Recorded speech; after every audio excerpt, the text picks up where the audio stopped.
The champagne flute in my hand was vintage crystal, but the smile on my mother's face was pure plastic. It was New Year's Eve in the Hamptons, and Sandra was tapping her glass, demanding the room's attention. "We finally did it," she announced, her voice dripping with self-satisfaction. "We sold Julia's abandoned beach house this morning. $5.2 million, cash." Since she clearly didn't know what to do with the asset, we took the initiative. The ballroom erupted in polite applause.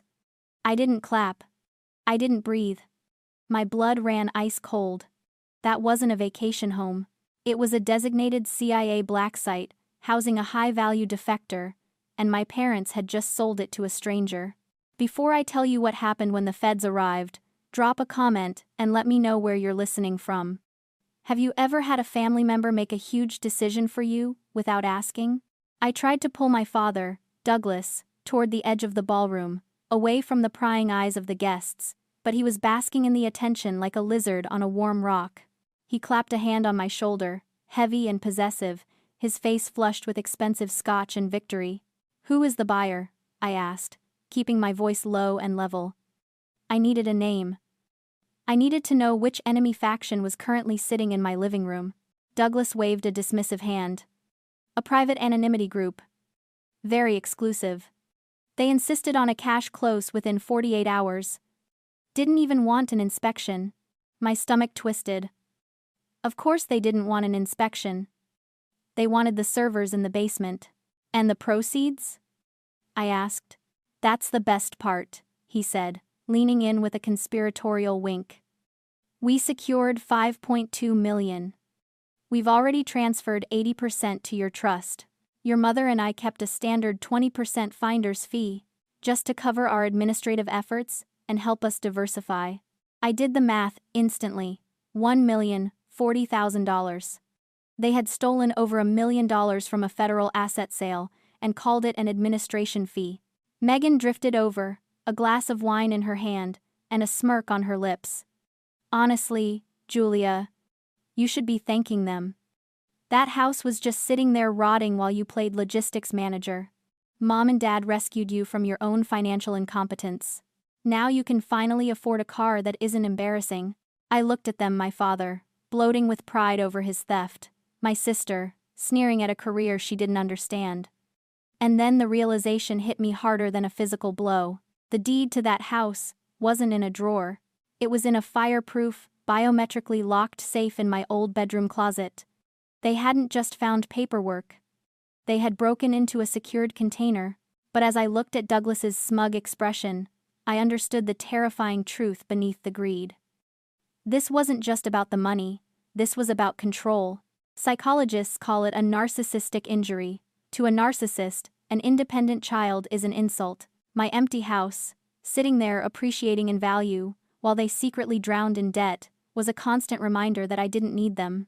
It offended them that I had resources they couldn't touch. By selling it, they weren't just liquidating an asset. They were reclaiming ownership of me. They were forcibly dragging me back down to their level, creating a crisis so they could be the ones to solve it. They didn't see a daughter. They saw a resource they were entitled to harvest. "You broke into my safe," I said, my voice devoid of emotion. Douglas's smile faltered, just for a second. "We improvised, Julia. We did what had to be done. You're too disconnected from reality to manage these things." I looked at the Rolex on his wrist, bought with money that technically belonged to the United States Treasury. He thought he was teaching me a lesson in finance. He had no idea he had just committed treason. "Excuse me," I said. "I need to use the powder room." I turned and walked away before the urge to arrest them, right there on the dance floor, overwhelmed my training. I had 3 minutes to stop a national security disaster. I locked the heavy marble door behind me and engaged the deadbolt. The sound of the lock clicking into place was the only signal that Julia, the disappointing logistics consultant, had left the building. In her place stood Senior Officer Julia, a woman who had negotiated hostage releases in Yemen and tracked arms dealers through the Balkans. I reached under the silk lining of my evening clutch and withdrew a device that looked like a standard smartphone but cost more than the German luxury sedan my brother-in-law was currently bragging about. I placed my thumb on the screen. Biometric scan complete.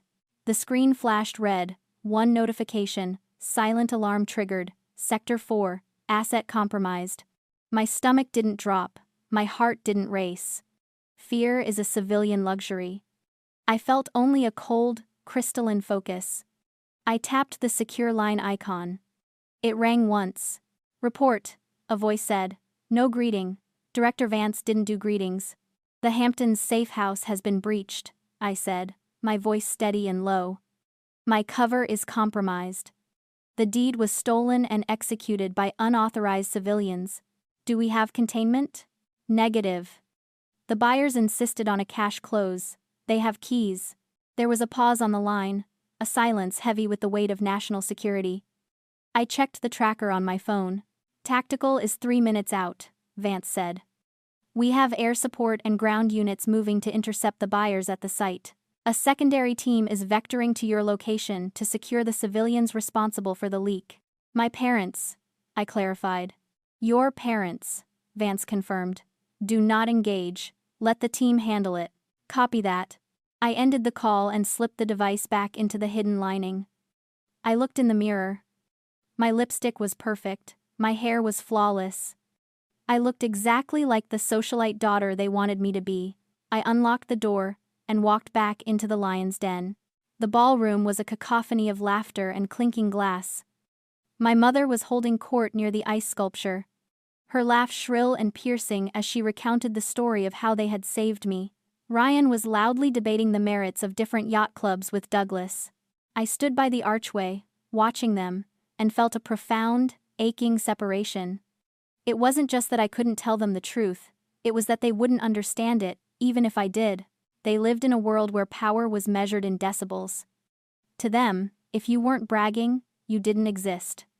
If you weren't posting it, it didn't happen. They thought silence was weakness. They thought my quiet life was a sign of failure.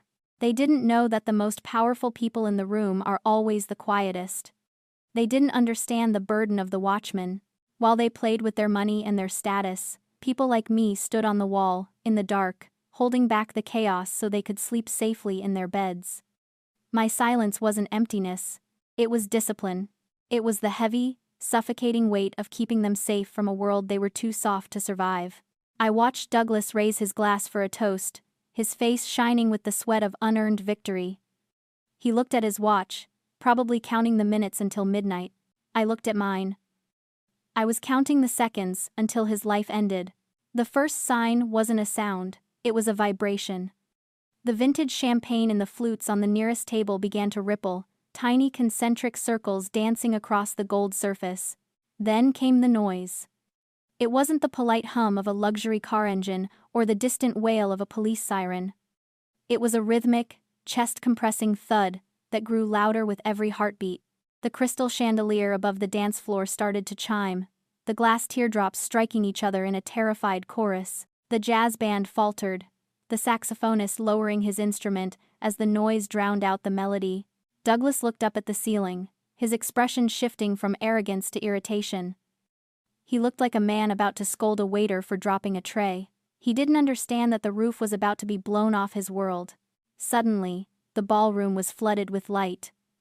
Not the warm amber glow of the chandeliers, but a harsh, blinding white beam cutting through the French doors from the lawn. Searchlights. The sound of shattering glass tore through the room. The heavy oak doors at the main entrance didn't open. They burst inward. There were no sirens, just the tactical screech of tires on marble and the heavy, synchronized boots of a federal raid. A dozen figures in full body armor swarmed the ballroom. The letters across their chests didn't say police or security. They were federal agents, weapons drawn, moving with a lethal precision that made the security guards at the perimeter freeze in their tracks. On the ground! A voice boomed, amplified and terrifying. Everyone down! Now! The screams began then. The socialites of the Hamptons, people who had never faced a consequence in their lives, dropped to the floor in a rustle of silk and expensive wool. I didn't drop. I stood near the pillar, perfectly still, my hands visible at my sides. I watched the team sweep the room, clearing sectors. They weren't here for the guests. They were here for the targets. Lead Agent Miller, a man I had briefed on 3 separate operations, strode through the center of the chaos. He didn't look at the decor. He didn't look at the terrified guests. He walked straight to where Douglas and Sandra were standing, clutching each other near the ice sculpture. Douglas tried to summon his boardroom voice. "This is private property. Do you know who I am? I will have your badge for." Agent Miller didn't even slow down. He spun Douglas around and slammed him against the table, sending the crystal glasses crashing to the floor. "Douglas Peton, you are under arrest for the unauthorized trafficking of classified federal property and conspiracy to commit espionage." "Espionage?" Sandra shrieked, her voice cracking. "It's just a beach house." "We sold a beach house." "You sold a sensitive government facility to a foreign power, ma'am," Miller said, his voice flat and hard. "Turn around. Hands behind your back." The click of the handcuffs was the loudest sound in the room. I saw Megan pull out her phone, her thumb hovering over the record button, instinctually trying to turn the trauma into content. An agent snatched the device from her hand before she could unlock it. "Evidence," the agent said, dropping it into a Faraday bag. The room was frozen in a tableau of absolute humiliation. My parents, the king and queen of the gala, were bent over a table, zip-tied like common criminals. Their friends, the people they had spent a lifetime trying to impress, were watching from the floor, their eyes wide with shock and judgment. Douglas lifted his head, his face pressed against the cold mahogany. He scanned the room, desperate for an ally, for a lawyer, for anyone to tell him this was a mistake. His eyes landed on me. I was the only person still standing. I hadn't moved. I hadn't screamed. I was watching him, with the same detached, clinical interest of a coroner examining a corpse. "Julia!" he screamed, the desperation raw in his voice. Tell them who I am." I looked at him. I looked at the man who had sold my safety for a commission check. "I am telling them," I thought. "I'm letting them see exactly who you are." The library was no longer a room for reading. It was a holding cell. My parents sat on the high-backed leather chairs, where they used to drink brandy and critique my life choices. Now, their wrists were zip-tied to the mahogany armrests. An agent stood by the door, weapon at the low ready. The door opened, and Director Vance walked in. He didn't look like a guest. He looked like a jagged edge in a silk room. He placed a tablet on the desk, the screen glowing with a dossier that was thicker than my father's ego. "Who are you?" Douglas demanded, his voice trembling with a mix of fear and indignation. "I want your name. I want to know why federal agents are treating a private real estate transaction like a terrorist attack." Vance didn't answer. He looked at me. "Your father thinks this was a real estate transaction," Vance said, his voice dry as dust. I looked at Douglas. He was sweating through his tuxedo. Sandra was weeping quietly, muttering about how this was all a misunderstanding. "It wasn't a transaction, Dad," I said. "It was an extraction." "Extraction?" he spat. "It was a cash sale. The buyers were legitimate investors." "The buyers were Vostok Holdings," Vance corrected. "A shell corporation registered in Cyprus, funded by accounts in Moscow. They are a front for the SVR. Russian foreign intelligence." The color drained from Douglas's face so fast he looked like a wax figure. "Russian?" Sandra whispered. "Why? Why would Russians want a beach house in the Hamptons?" "They didn't want the house, Mrs. Peton," Vance said. "They wanted the hardline server connection in the sub-basement. They wanted the encrypted data stream that runs from that house directly to Langley. By selling them the deed, you didn't just sell a vacation home. You handed the keys to the United States intelligence network to a hostile foreign power." "I didn't know," Douglas shouted, straining against the zip ties. "How could I know? It was just a blind offer." "They approached me. And that," Vance said, leaning in, "is the problem. They approached you." He tapped the tablet. A financial report appeared on the screen. Red numbers. Endless columns of debt. "We didn't find the breach by accident, Douglas. We found it because we monitor high-risk targets, and you became a target 6 months ago, when your gambling debts passed the $8 million mark." The silence in the room was absolute. I looked at my father. The arrogance was gone, replaced by the terrified look of a man who had been running on a frozen lake that had finally cracked. "Gambling debts?" I repeated. Vance nodded. Your father isn't just managing assets, Agent. He's been hemorrhaging them. Atlantic City. Private games in the city. He's leveraged everything. The house, the cars, the firm. He was bankrupt 3 months ago. I looked at Sandra. She wasn't looking at Douglas. She was looking at the floor. She knew. The SVR didn't pick you at random, Vance continued, his voice lethal in its calmness. They profiled you. They saw a man who was desperate, greedy, and morally flexible. They knew you had a daughter in the State Department who owned a property you resented.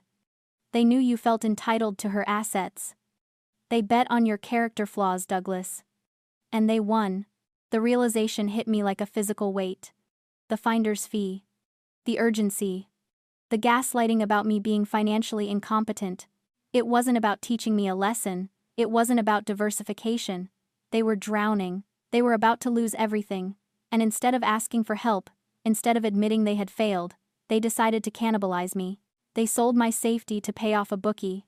You were the weak link, I said, my voice barely a whisper.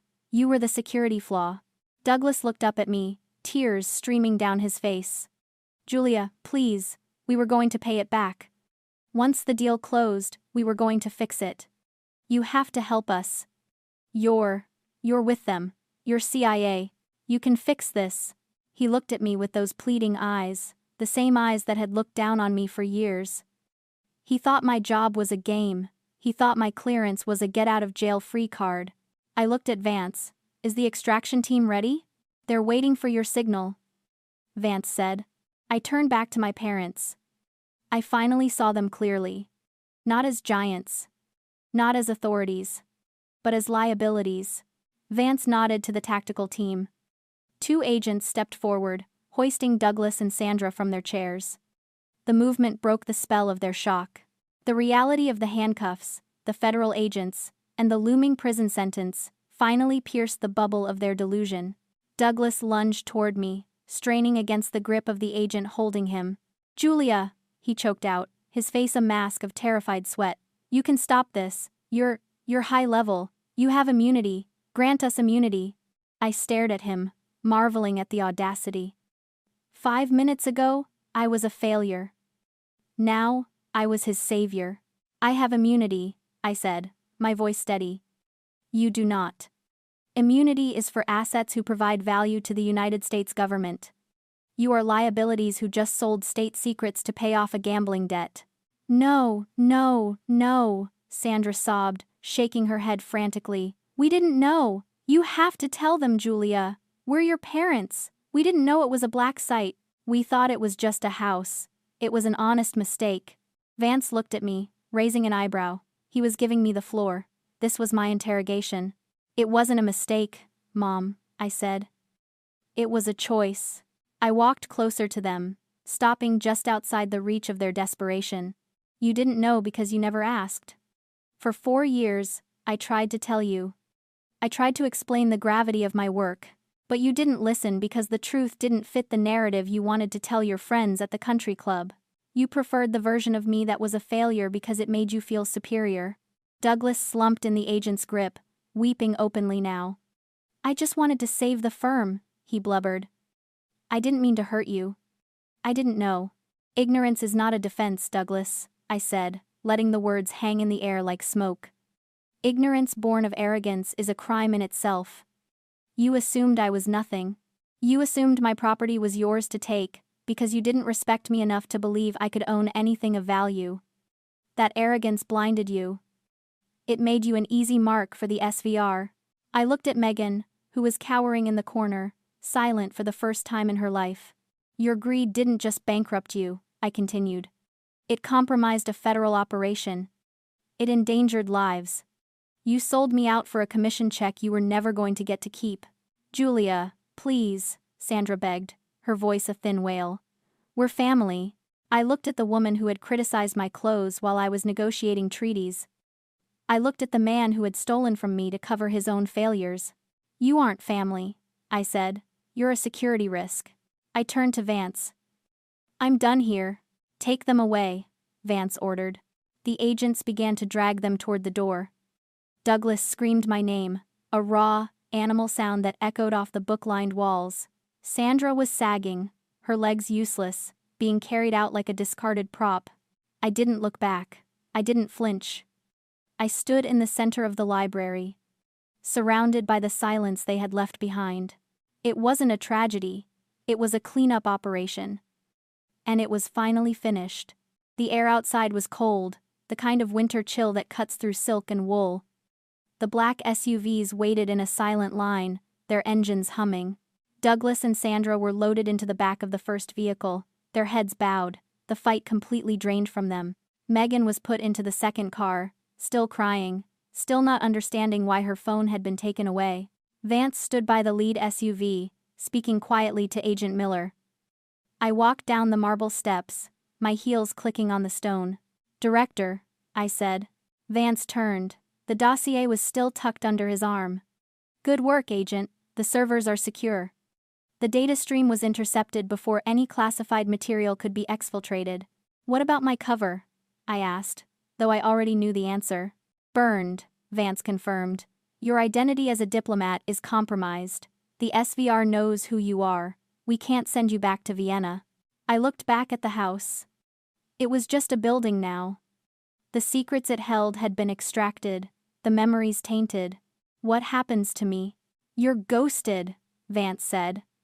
"New identity, new assignment. You'll be relocated immediately." I nodded. It was standard procedure. I had been prepared for this eventuality since I joined the agency.